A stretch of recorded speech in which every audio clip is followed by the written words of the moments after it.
This is the OFN Today on the Ourlads Football Network. We talk Seattle Seahawks football, and we're going to do that with Corbin Smith. He is reporter for SI Maven, and he also has a Locked On Seahawks podcast on the Locked On Football Network. Corbin, good to have you on again.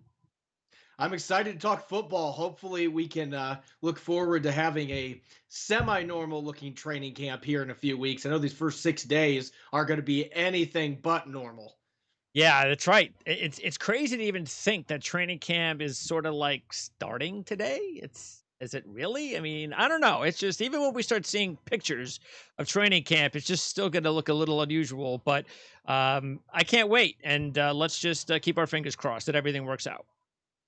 Yeah, that's all we can do at this point. And, I'm encouraged by what's going on in baseball. I know obviously the Marlins have had a major outbreak on their team, but they have done testing on all the other teams and no other positive cases. So that's maybe a sliver of optimism today. It's just a lot of responsibility being put into the athletes, into their lap, and Oh they have yeah, to be able to do that. So, and it's interesting because when the first little mini and it wasn't even like an outbreak, it was in golf, and we're talking about the major sports. So when Webb Simpson decided to back out, and he didn't have it, but it was some but he was out because he wanted to make sure that there wasn't going to be an issue. There was also Kepka. And so it happened within a week or two. And as soon as it happened, because Simpson had just won a tournament the week before, they had to have a press conference, and it was like everybody was panicking and asking the commissioner all sorts of questions. Monahan, he did a tremendous job in the press conference, making everybody understand that we were ahead of this. We understood this was going to happen. These are the procedures we're taking. And we haven't heard really anything much else since then. And then all of a sudden, it happens in baseball. And the last 24 hours, as you know, it seems like everybody's panicking again. What's going to happen? Is there going to be baseball? And I guess we should expect it. And that's why it's up to the responsibility of the commissioner and everybody that's running these leagues to make sure, and I'm sure they are prepared. So when these things happen, that they know how to handle it. And it does look like so far Major League Baseball is handling it the way they should. And it's going to happen to the NFL too. And when it happens, it's even going to be that much more of a media issue. And everybody's just going to have to keep calm. yeah, they're going to have to keep calm, or the leagues are going to be put in a position where, yeah, in worst case scenario, they just have to shut things down. If you have multiple teams that are just derailed Yeah, by if this that too, happens, correct. Yeah. yeah, Mhm. if that happens, there. I mean, I think all options are on the table. Obviously, the NFL is hoping that they're going to be able to make this work with having individual bubbles, so to speak. But they're not really bubbles. These guys are going to get to go home and stuff. So there's Yep. again, all the responsibility is falling on not just the players, but the team personnel who are going to be there every day to make sure that they limit their exposure to other people. And we'll see if they can actually hold up and do that. That's going to be Yeah. the big challenge here. But really looking forward to hopefully having an NFL season here. And just the Yes. fact that we do see players reporting and a lot of the Seahawks rookies showing up today, signing their contracts. That's always good news. Now I just got to hope that with this different process they're going to be playing out with a lot of testing the next few days, that by the middle of August we can have guys in the field and they're ready to go. We all hope so, and that's why. Well, we hope the next time we talk that we can just 100% talk football. That's it. No, let's not. Maybe just 1%. How's everything going? But we want to start talking football and nothing but football. So let's continue to do that on this show for the remainder of the show. We'll start with the main reason we got you on this early in the process, but that's because of the Jamal Adams trade. Of course, I cover the Jets. It's my team. I have a Jet show. So the Seahawks were one of the teams that we figured there'd be a possibility when the trade went through. How surprised were you? Just first of all, hearing the trade went through, and then second of all, when you heard the details. So I wasn't surprised the Seahawks made this trade, because a couple weeks ago I actually reported the Seahawks had interest, genuine interest in pursuing Jamal Adams, and I even heard way back at the combine. At that point, I thought it was just combine speculation. So I didn't report anything then. I thought people were just kicking the can a little bit. Well, this might be a team that's interested. But a couple weeks ago, you could get the sense that the Seahawks were really making an aggressive push here to make this trade because this defense just was not that good last year. They finished 22nd in scoring defense. They were 26th against the run. They had pretty poor numbers as a pass defense as well, finished next to last in sacks. Jamal Adams had 6.5 sacks last year. Yeah. So you can make an argument he might be the best pass rusher the Seahawks have on their roster right now. And so you're bringing in a guy that is a dynamic playmaker that can do a number of different things. And what was really been kind of tough to deal with here the last couple of days is, the Jets fans coming out and saying, he's just a box safety. He can't do anything else. And it's like, you guys must not have watched your own team play. Yeah, they're Because upset. Jamal Adams moves all over the formation. He can Yeah, play the deep third.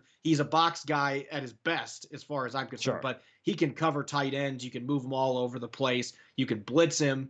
He can play linebacker. I mean, that's what the Seahawks are so excited about. Having a player that is going to give them the flexibility to be able to do a lot of different things. And last year, they were just so vanilla most of the year. They ran over 60% of their plays out of base defense with 3 linebackers. I think bringing Jamal Adams in is going to allow them to play more nickel, where they might even have 3 safeties on the field at once with him, Quandre Diggs, and Marquise Blair. So again, I wasn't surprised this deal was made. And honestly, the compensation didn't surprise me that much. I was surprised when it happened midday through Saturday. I was at the grocery store when I was called by my source that this trade was going to happen. And so kind of caught me off guard timing wise, but not surprised that this is the compensation that Seattle was willing to give up, especially with the fact that this year's draft is going to be compromised. We don't even know if there's going to be a college football season at this point. So, and if they move it to the spring, you're going to have a lot of guys that aren't going to play because they're just going to be preparing for the NFL draft. So I think John Schneider was looking at it. We're not going to get a Jamal Adams in this year's draft, especially where we normally pick at the end of the first round. Let's roll the dice and let's get a 24-year-old first team all pro that we can put on our defense. That's really a Swiss Army knife that can do everything. Well, taking a look at the history following this team since Pete Carroll's been there, and of course their championship team, how exactly do you think Adams will best serve the defense? Just knowing what has been there before, you've had some great defensive backs there. So, tell me how you think it's going to set up in a specific big game scenario, playoffs, hopefully, and so forth. What is Adams specifically going to be doing that will either remind you of some of these top DBs the Seahawks have had in the past, or just knowing what he can do and what he has done himself over the first few years of playing with the Jets, what he'll be able to bring to the table for the Seahawks and how they run their defense? Well, Seattle loves to run cover 3. Everybody knows that. And I can see Jamal Adams playing the role that Cam Chancellor did for all those years where he's playing that strong safety position. He's a different player. He's going to come up and pop people. He's more athletic than what Cam Chancellor was. Not quite as big, obviously, but I actually see Jamal Adams as a bit of a hybrid of Cam Chancellor and Earl Thomas. And Hmm. I'm not saying he's got the range that Earl Thomas had in his prime, but he has more range than a lot of fans are giving him credit for. This guy ran a 4.45 Sure. coming out of LSU. So he's a very athletic guy that's interchangeable that can play both safety spots. He can play that money linebacker role up in the box too. Especially if you're playing nickel, you could have him and Bobby Wagner as your 2 linebackers and talk about a ton of speed in the middle of the field. So he's going to give him a lot of flexibility. I think what Seattle was most excited about, you look at the division they're playing in, you've got to deal with George Kittle with the 49ers. That's right. Tyler Higbee had a phenomenal second half, really coming on for the Rams. And the Cardinals are going to have a bunch of weapons to throw the football to.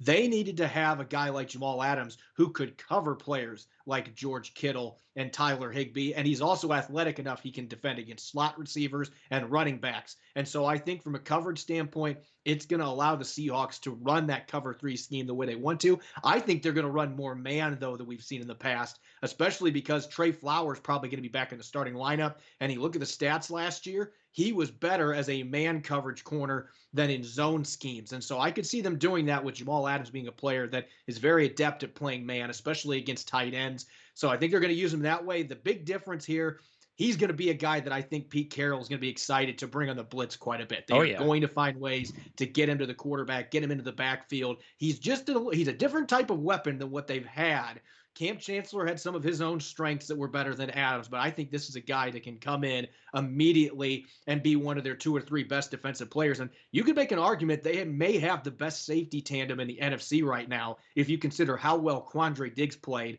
in the 5 games after they traded for him last year. It is interesting you bring up how Adams, or some people, whether or not they're disgruntled Jet fans or just the overall knock on Adams, and we've heard it over the last few months too, the compensation, what it should be for his safety and so forth. And yes, the coverage game might be the weakest part of his game, but you can't be 100% in everything you do. He's still very good in coverage, but he's just so much better as a player at the line of scrimmage that sometimes that gets confused with he's only a box safety. You and I know that that's not the case. But as far as the compensation, I absolutely agree with you. I think this is a great deal for both teams because it's not like Seattle is giving up 2 first-round draft picks that will be in the top 10 or the top 15. So they're giving up picks that are more than likely Seattle's going to have some pretty good teams these next few years. It's going to be at worst in the 20s, if not maybe even somewhere 30, 31, 32. And that is some pretty good compensation when you're talking about 2 first-round draft picks. If you're looking at it from a Seattle point of view, yes, you get an extra third-round pick, but you get the fourth rounder. And then McDougal, then again, you don't really need him because you have Adams. So I actually think this is, everybody wants to always talk about who won the trade, but I think this is Hmm. one of those trades that works out perfectly for both teams.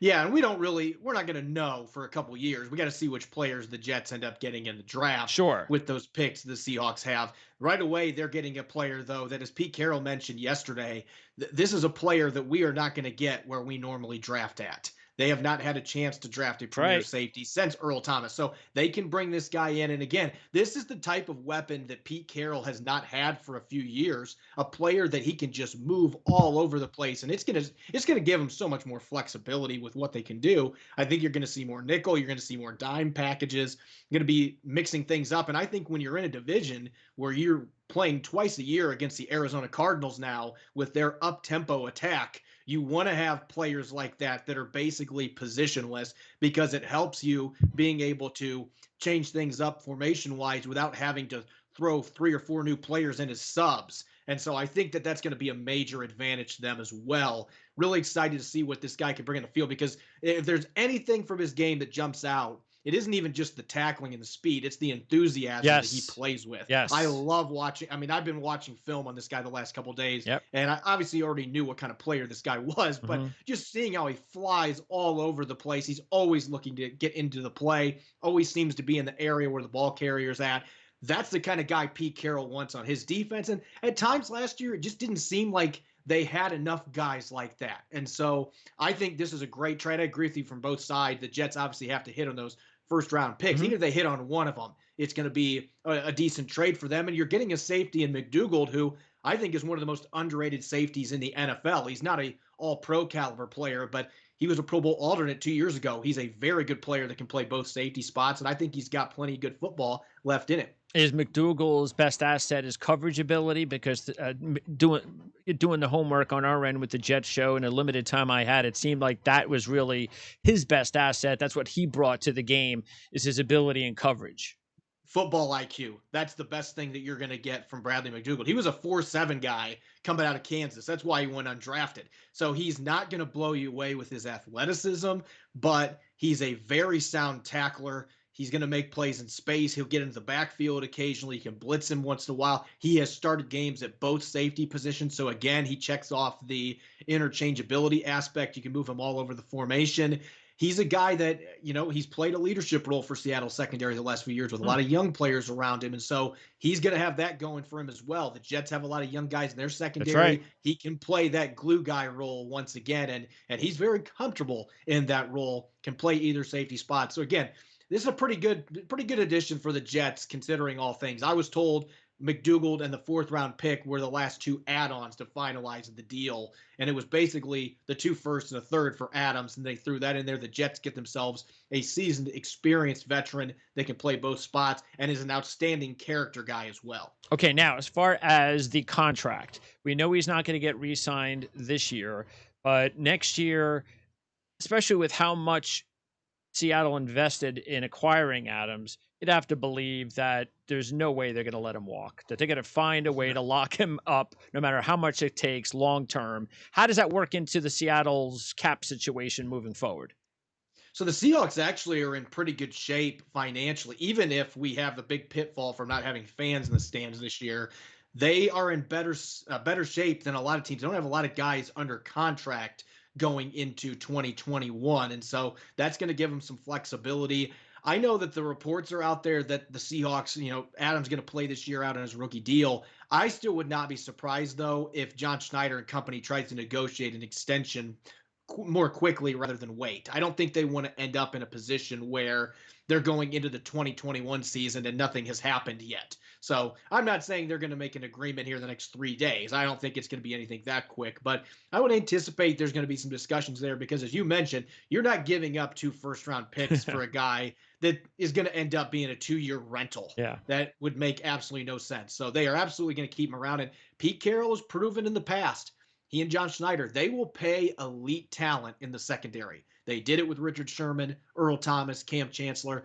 Pass rushers, on the other hand, they've already showed the last 2 years they're not going to pay that 20 million plus price tag for an elite pass rusher. So they'd rather build a by committee approach on the defensive line to get after quarterbacks, and they'd like to have those elite talents in the secondary. That was another reason that I was not surprised at all that this trade actually happened, because Pete Carroll just can't help himself. He loves having elite secondary players on his defense. Yeah, it was interesting because I was talking with Ryan Palmer, my co-host with the New York Post, a couple of days ago when the trade came out, and actually yesterday we were going over. Well, he actually told me that don't.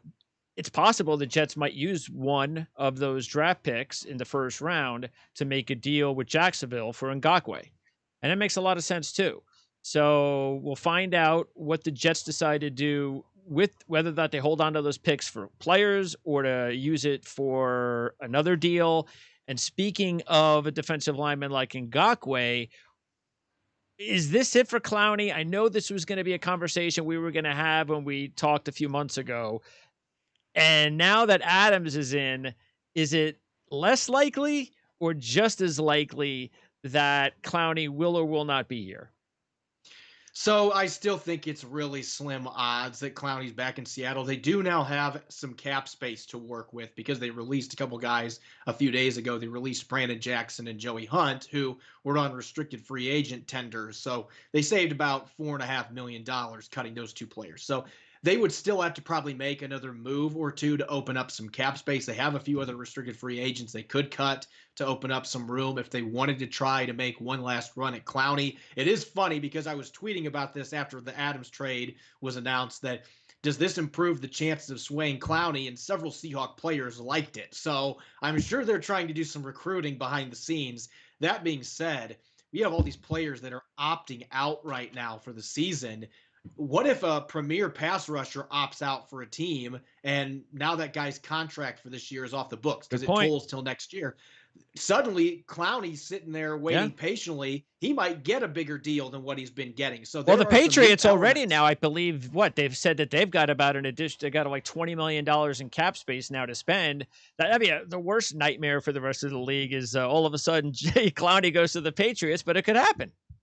Yeah, you can't rule that out. I've talked to a couple sources that said the Patriots haven't been looking into that, but that doesn't mean that that didn't change today Yeah, with all the players that they've that's had that right. have opted out. They need to add talent anywhere they can find it. So New England certainly a team to watch. Tennessee says they're not in contact, but I still think the Titans are a team to watch there, given Mike Vrabel's past relationship, being a defensive coach for the Texans. He's worked with Clowney before. And obviously Seattle is still going to be in the peripheral. The door has not been completely closed there. I just think it's going to be tough for them to do it. I've been told that they're probably going to look a different route to use some of this extra cap space. Add a defensive tackle. The name I've been told months in the last couple months really that was in the mix was Damon Harrison. We don't know if he's going to play or not yet. He's still trying to wrestle whether or not he's going to because of COVID. But if he does play, I know the Seahawks are indeed interested in. They need another big body defensive tackle to go with Jaron Reed and Poona Ford. And of course, there's the Antonio Brown rumors. Just before we started recording this, Geno Smith posting video clips and saying coming soon. So Nice little cryptic tweet from the backup quarterback for Seattle. But I don't know if it's going to be Brown or Josh Gordon getting reinstated, but I would anticipate they're going to add one more weapon on offense for Russell Wilson, and they're going to add another defensive lineman, whether that's Damon Harrison or Timmy Jernigan. Maybe they'll look at Mike Daniels. There's plenty of good free agent defensive tackles still on the market. So I think that's the route they probably go instead of trying to open up cap space for Clowney, but I wouldn't say that's impossible. Now, the team spent a couple of draft picks as far as the defensive line was concerned, or you're looking at guys that can be more of pass rushers. We talked about Jordan Brooks, of course, and what he's going to do with the linebacking unit. But Darrell Taylor was taken in the second round, Alton Robinson in the fifth, two free agents, Bruce Irvin, Benson Moyawa. So does that mean that Seattle, you think they're pretty much done with pass rushers, or could someone like even Everson Griffin get into the conversation? It's funny when we talk about Everson Griffin because I was told back in late March when we were still fairly early in free agency that there was a link between the Seahawks and Griffin, and yet it's been silent on that front ever since. I've reached out to a couple sources and said, no, there's nothing new there. So the Packers have been a team that have been listed potentially as having interest in him. Minnesota now apparently wants to try to get him back because they've been able to maneuver some cap space. So I don't know that Griffin or Clowney ends up in a Seahawks uniform. Based on what I've been told, I would think that Griffin right now, probably not a guy they're looking at closely. It seems like Pete Carroll and company are more comfortable with the pass rushers they have Okay. than what the experts are. And I will say this, Benson Mayowa is the one player that I would keep a close eye on. The Arizona Cardinals started him at defensive end 2 years ago. He started 4 games, and the Cardinals were terrible a couple years ago.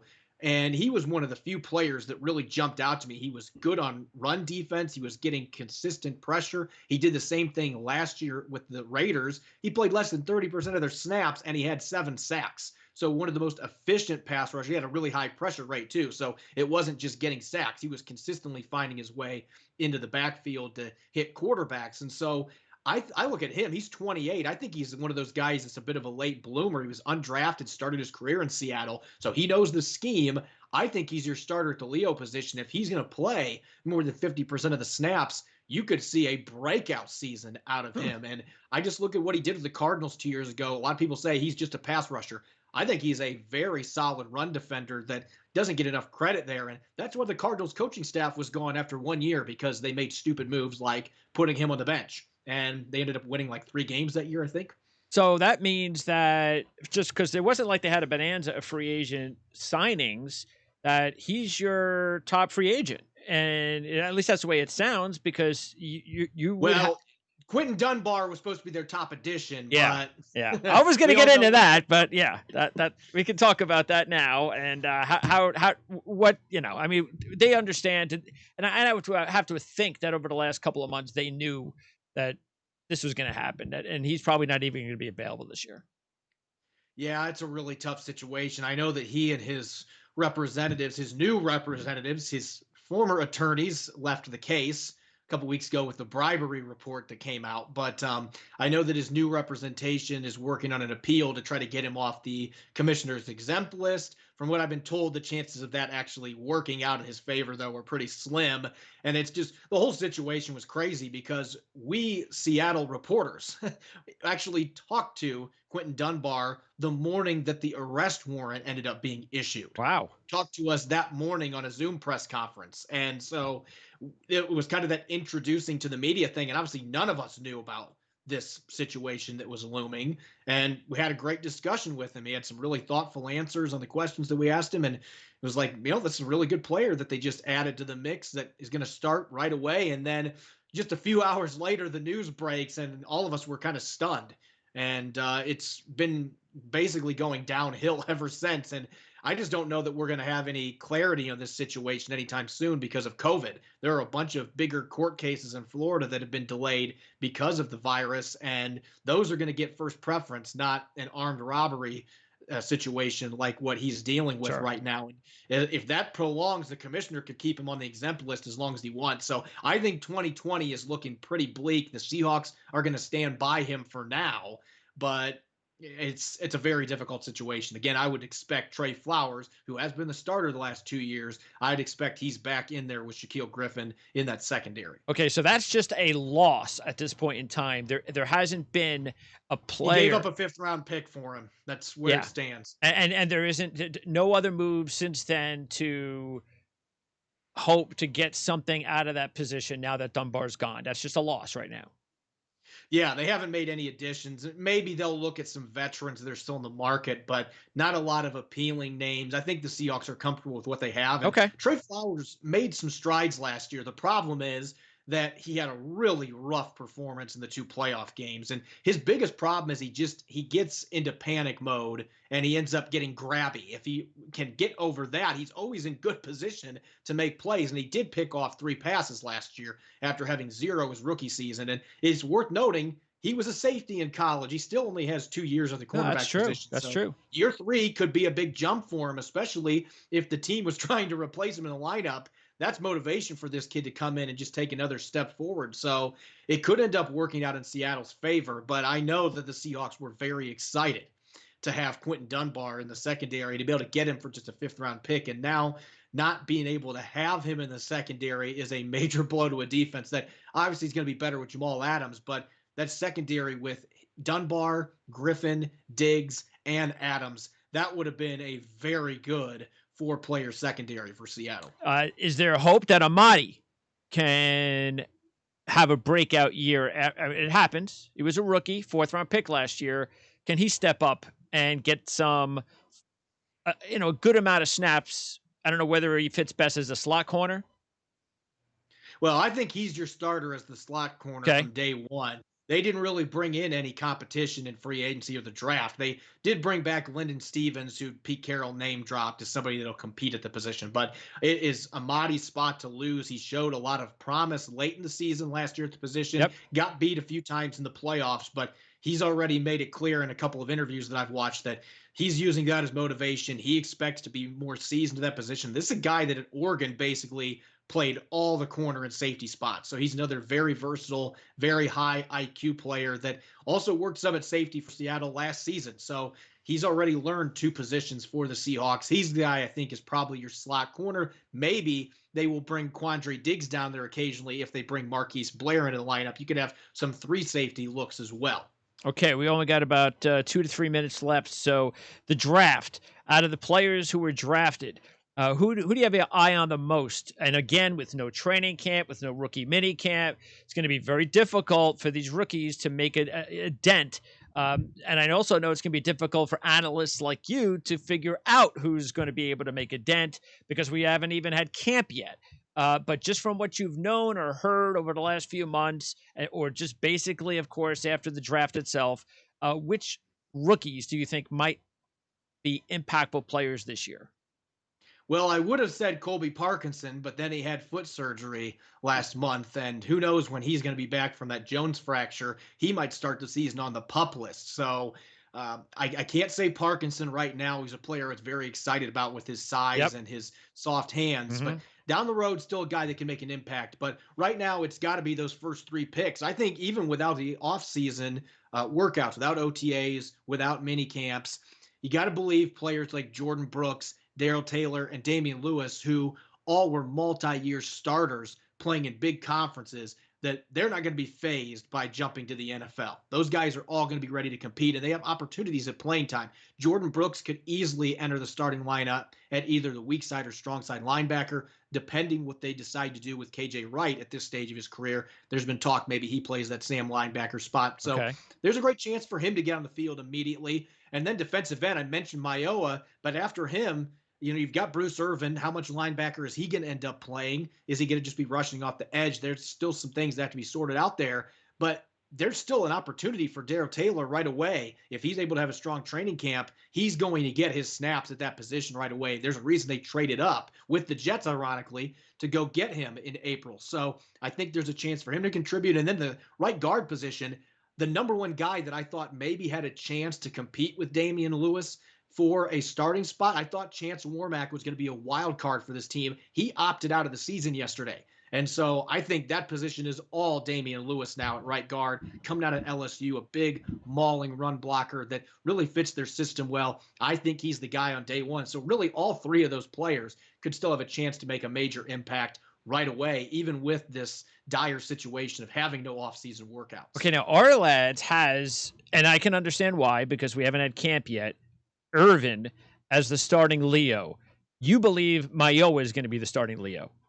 So this is based on what Irvin himself said when we talked to him in a Zoom press conference. He said he was going to be playing Sam linebacker. Okay. And that's what he did his first 4 years when he was with the Seahawks. They drafted in the first round in 2012. I think at this stage of his career, he should be playing that Leo spot. That's where he's at his best, pinning his ears back, getting after the quarterback. Had 8.5 sacks last year for Carolina. That's where Seattle struggled. So that's where I would use him. But again, I don't know what the Seahawks are planning to do at that linebacker spot because it sounds like they would like to have Irvin play in that Sam backer position. They've talked about KJ Wright as well. It's a good problem to have. Yeah, They just have a lot of absolutely. really Yeah, good, talented that's players right. at that linebacker position. And you don't want to be pigeonholing any of these players anyway. You want players that could be flexible. You can line them up in all different areas of the field. So that's, like you said, a good problem to have. Quickly then, Brandon Shell, and he's going to battle the right tackle from Jacksonville, the free agent. Those two free agents going to battle for the right tackle job. I don't even think there's a competition. Pete Carroll will say there will be because that's how Pete Carroll is programmed. But I think Brandon Shell is the starter. I've had a chance to watch a lot of film, and I know he had an up and down 4 seasons with the New York Jets, but I see a lot of encouraging things in his play. And the one thing I am excited about compared to Jermaine Ifedi, the guy he's replacing, I think he's much better against speed rushes, which is going to be big playing in the NFC West. He's got to improve as a run blocker, but Mike Solari might be the guy that can unlock that out of him. He's got the size. So I think that's his position. I think Cedric Ogbuehi, he's probably going to play George Fant's role as that pseudo six tight end, that extra lineman. And health wise, the running back situation. And as well, DJ Dallas rookie is in, and Carlos Hyde was signed in free agency. Right now, they've got a nice 1-2 punch with Carson and Hyde. You get two guys that ran for over 1,000 yards last year. Rashad Penny, I don't know what to think about his situation because Pete Carroll has said we're not going to rush him back. But if you've watched any of the videos he's posted the last couple weeks, he looks to me like he's way ahead of schedule right now, coming back from a torn ACL. He's moving really good, looks nice and lean. So maybe, just maybe, depending how training camp plays out, maybe the Seahawks will be in a position he'll be available earlier than they expected. I would still hedge bets he's going to start the year on the PUP list and miss the first 6 games because they've got other good running backs already in the fold. But he might force the Seahawks' hand a little bit because he seems like he's making really good progress from that injury. Again, that's a good problem to have, Sure. especially with the way the season ended when they had to call Marshawn Lynch out of retirement because they had basically no healthy running backs at the end of the year. And Carson's going to be okay. Yeah, he's good to go. Okay. Yep. And Lynch, he's done. He's not coming back. I'm not going to say that Marshawn Lynch is done until he's like 45 years old. Okay. I think that you could certainly see if they have injuries, they could do it again. They could bring him back. Okay. I mean, he's expressed some interest in that, but I think at this point, he's like, look, if they want me to play, then I'll play. If not, no big deal. That's the stage he's at. I mean, he just had to his company partner up with Fanatics. So the dude's doing just fine off the field. So. Yeah, I would think so. And then finally, any chance Anthony Gordon can make the team? I think right now it's less than 1%. If they had off-season workouts, I would have given him a really good chance. But I think especially at the quarterback position, it's going to be really tough for an undrafted player to overcome not having those valuable snaps and especially missing preseason games too. He's only going to have practices to lean on next month, which real practices don't start till the middle of August anyway. So Geno Smith's going to be the backup. He knows the system. Under a normal offseason, I think Gordon has the talent to be able to push him, but I just don't see any way with the obstacles he's got to overcome. Unless Smith gets hurt, I don't see any way that Gordon makes the team right now. And lastly, the Kraken. Are you stoked about the Kraken? I mean, the logo seems like it's pretty cool. It's that's always a very delicate situation when you get a new franchise.